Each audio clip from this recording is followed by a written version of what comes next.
O templo submerso estava envolto em sombras e água parada.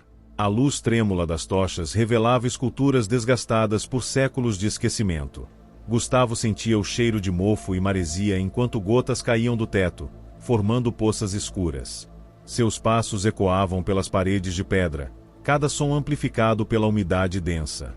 Ele não sabia exatamente o que estava procurando, apenas que o mapa encontrado nos arquivos da universidade apontava aquele lugar como origem de lendas sobre uma estrutura que desafiava as leis do tempo. Uma construção que não existia em Seattle, mas que dezenas de pessoas juravam ter visto à meia-noite, flutuando sobre o lago Washington como um fantasma. Do outro lado da sala, Lídia surgiu carregando um pergaminho selado com o emblema da Irmandade Abissal. Você não deveria ter vindo aqui. Mas já que veio, talvez possamos fazer um acordo. Sua voz era baixa, quase engolida pelo silêncio do templo. Gustavo segurou a lanterna com mais força. Sua luz tremeluzente iluminava o rosto dela, revelando cicatrizes que pareciam seguir padrões geométricos. Ele reconheceu os símbolos. Eram os mesmos gravados nas pedras da antiga ponte, nos desenhos antigos. Lídia estendeu o pergaminho, cujo selo quebrado exalava um cheiro metálico. Dentro havia instruções para um ritual envolvendo coordenadas astronômicas e um nome repetido inúmeras vezes: Vasilha. Gustavo lembrou-se das histórias dos pescadores sobre um engenheiro que desapareceu durante a construção da ponte original em 1923, deixando para trás um projeto inacabado e rumores de que usou técnicas proibidas para desafiar as leis da física. A Irmandade Abissal, sussurrou Lídia, vigia as fraturas entre os mundos. A ponte não é uma ilusão. É uma marca de um colapso temporal. Gustavo hesitou. A universidade o enviou para documentar fenômenos, não para negociar com grupos clandestinos. Mas as fotos que ele tirou na noite anterior mostravam algo impossível: sua própria silhueta atravessando a ponte fantasma, embora ele não se lembrasse de ter saído do hotel. Lídia se aproximou. Sombras dançavam em seus olhos. Se aceitar nossa oferta, verá além da cicatriz. Recusar, bem, outros já tentaram ignorar o que a ponte oferece. No momento em que Gustavo estendeu a mão para o pergaminho, um estrondo sacudiu o templo. Água jorrou das paredes, apagando as tochas.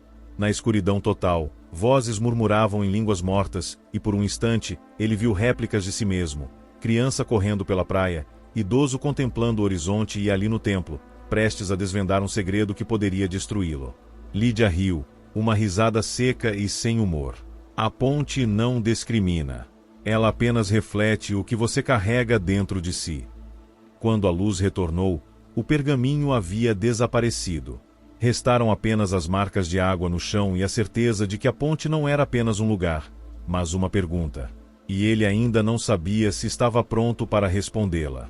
Gustavo saiu do templo com a mente confusa, o eco das palavras de Lídia se misturando ao som das ondas batendo nos pilares invisíveis da estrutura. Ele seguiu as coordenadas rabiscadas no pergaminho até um antigo observatório abandonado no alto de uma colina, onde telescópios quebrados apontavam para o céu como esqueletos de metal. A nota mencionava Vasilha e a posição de Órion no equinócio da primavera, mas o ritual exigia algo a mais: um objeto pessoal enterrado no local onde o tempo se dobrava. Ele trouxe consigo um relógio de bolso herdado do avô, cujo ponteiro sempre girou ao contrário. Ao meio-dia, ele colocou o relógio no centro do observatório e recitou as palavras do pergaminho. O ar crepitou, e uma luz azulada envolveu a colina.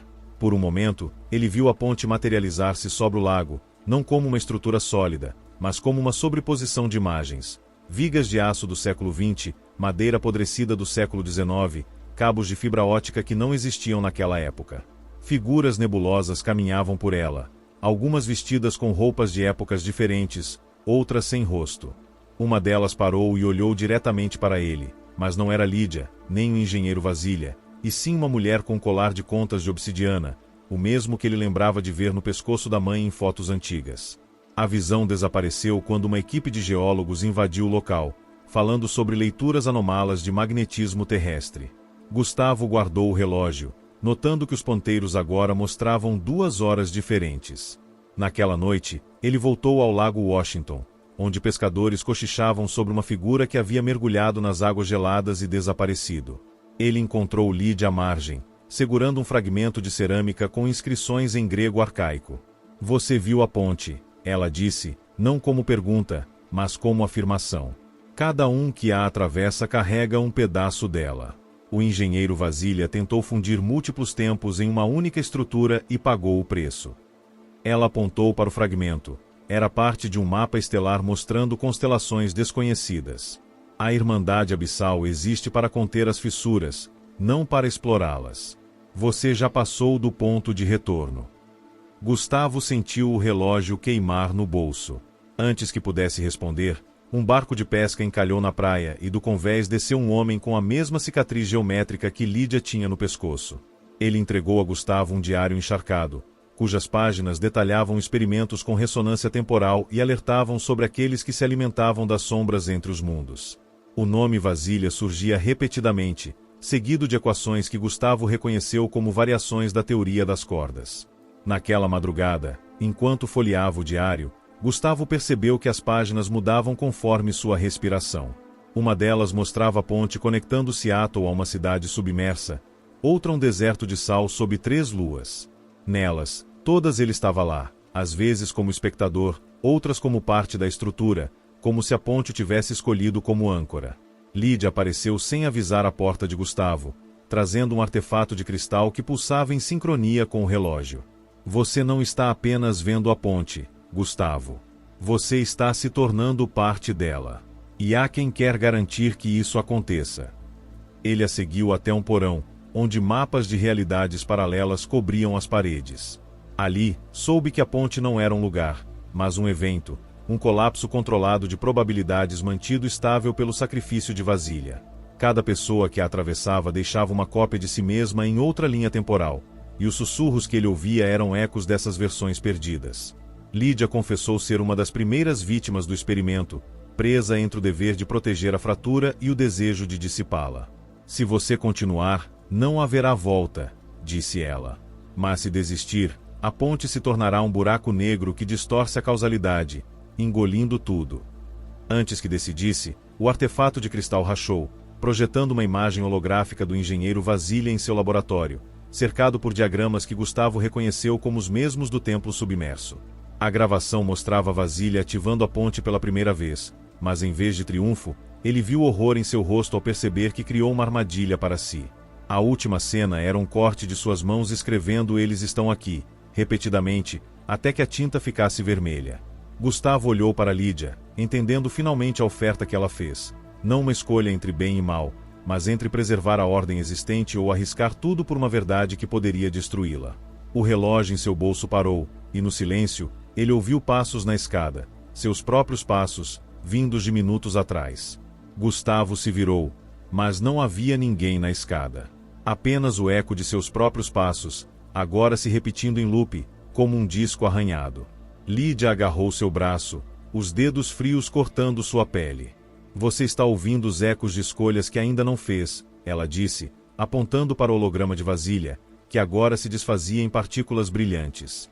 Cada decisão cria uma nova ponte, e você está no centro de todas elas. O artefato de cristal pulsou mais forte, revelando uma rede de linhas luminosas que conectavam Seattle a pontos desconhecidos do globo. Kyoto em 2300, uma floresta petrificada no Saara, uma estação espacial abandonada. Ele tentou lembrar por que entrava nessa busca. A universidade queria respostas, mas agora percebia que era ele quem estava sendo estudado. Pelos pescadores que tinham visto sua silhueta na ponte, pela irmandade que o seguia desde o templo, até por Vasilha, cujo diário mencionava um sujeito de casaco verde, a mesma jaqueta que Gustavo usava na noite em que encontrou o mapa. Você não foi escolhido por acaso, Lídia sussurrou. A ponte se alimenta de paradoxos. Quanto mais você resiste, mais ela se fortalece. Uma explosão abalou o subsolo. A água começou a infiltrar-se pelas paredes, carregando símbolos luminosos que Gustavo reconheceu das esculturas do templo. Lídia gritou algo sobre convergência, mas sua voz foi abafada por um rugido ensurdecedor. A ponte materializou-se acima deles, não no lago, mas dentro da câmara, seus pilares atravessando o teto como agulhas. Figuras emergiam dela, múltiplos eus de Gustavo em diferentes idades, um com queimaduras, outro usando um uniforme de mergulhador, uma terceira segurando o relógio quebrado. Cada um sussurrava uma palavra: corram, fiquem, destruam.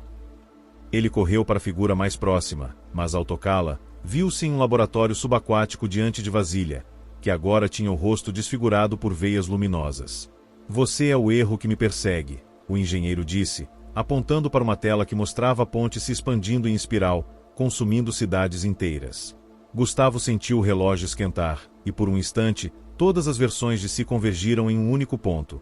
Ele era o elo entre passado e futuro, a âncora que mantinha a ponte estável. Lídia apareceu atrás dele, segurando o fragmento de cerâmica grega. Destrua o relógio, ela ordenou. É o único jeito de restabelecer o sistema. Mas ao erguer o objeto, ele viu a mulher do colar de obsidiana, sua mãe, em uma das janelas do laboratório, batendo no vidro como se pedisse ajuda. Ela estava no mesmo naufrágio que matou seu avô, o mesmo que originou o relógio de ponteiros invertidos. Um alarme soou. A ponte começou a colapsar, seus fragmentos caindo como pedaços de um sonho. Gustavo correu para a mulher, mas Lídia o puxou para trás. Se salvar uma vida, condenará milhões. A Irmandade existe para garantir que o equilíbrio seja mantido. Ele hesitou, dividido entre o impulso de agarrar a mãe e a lógica fria das equações de Vasília. O relógio em sua mão abriu-se, revelando o mecanismo interno com o símbolo da Irmandade Abissal. Naquele instante, entendeu, não era um observador, mas parte do experimento desde o início. O mapa na universidade, o templo submerso, até o encontro com Lídia, tudo fora arquitetado para testar sua capacidade de decidir. Esmagou o relógio com um fragmento de cerâmica, liberando uma onda de energia que dissolveu a ponte e todas as suas versões. Quando acordou, estava de volta ao Lago Washington ao amanhecer. Pescadores recolhiam redes, falando sobre uma tempestade repentina que ninguém mais viu. No bolso, encontrou o diário de Vasília, agora em branco, exceto pela última página. A ponte não existe, mas você sempre a carregará. Ao olhar para a água, viu seu reflexo, e por um segundo, o rosto de Lídia sorriu de volta. Mais tarde, ao relatar o ocorrido à universidade, ninguém acreditou. As fotos mostravam apenas neblina, e o relógio quebrado não tinha marcas da Irmandade. Mas nas noites seguintes, ao passar pela margem do lago, Gustavo ouvia murmúrios em línguas antigas e via no horizonte a sombra de uma estrutura que não estava lá. E sempre que checava o celular, havia uma nova mensagem, não lida, enviada por um número desconhecido. Você não desfez a ponte. Apenas a adiou.